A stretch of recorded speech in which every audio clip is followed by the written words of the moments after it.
Madonna reveals how she identifies closely with Eva Peron, whom she portrays in the hit movie Evita.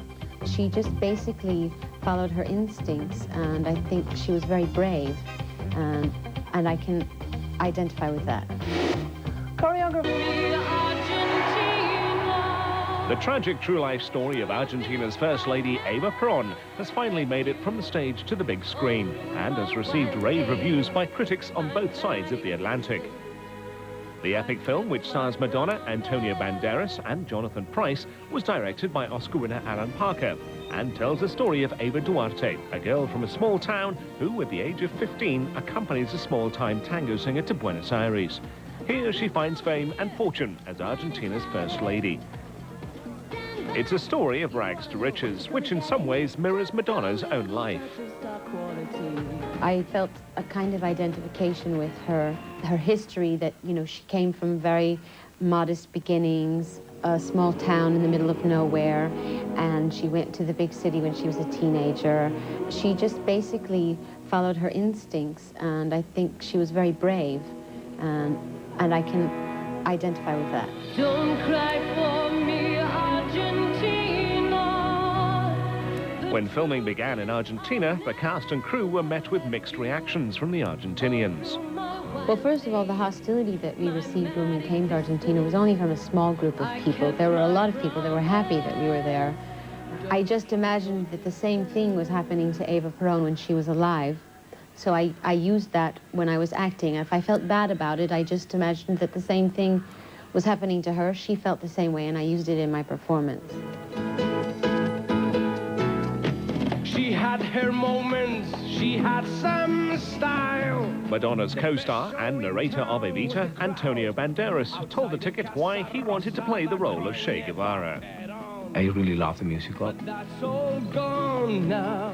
One of the reasons is because he had Spanish roots, though it has been made here in England, but the story is a Spanish story, and because I love the music itself, and the character of Eva Duarte is always a very exciting character just to look from outside, you know, and I think exactly that is what Che Guevara, Che, is doing with the character.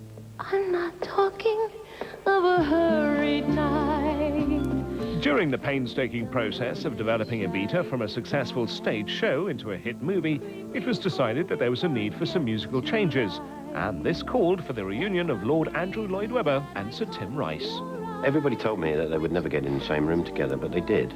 If they hadn't have done, you know, or Tim, who was the most difficult, if he hadn't have written new lyrics, then someone else would have. So I think that's probably why he got in the ring. It's pretty daunting to have to, you know, do Don't Cry For Me Argentina in so much as everybody has sung it and everyone's heard it. So I think she was kind of relieved that You Must Love Me is the new song, and it belongs to no one but her. You must love me. You must love me. With the pressures of making an all-singing movie and casting Madonna, who so far has not accomplished movie star status, did Alan think that Evita might not work on the big screen? It was pretty difficult in that you had this strange collision of, you know, me from the film world, Andrew Lloyd Webber from the musical theatre, and Madonna from her world.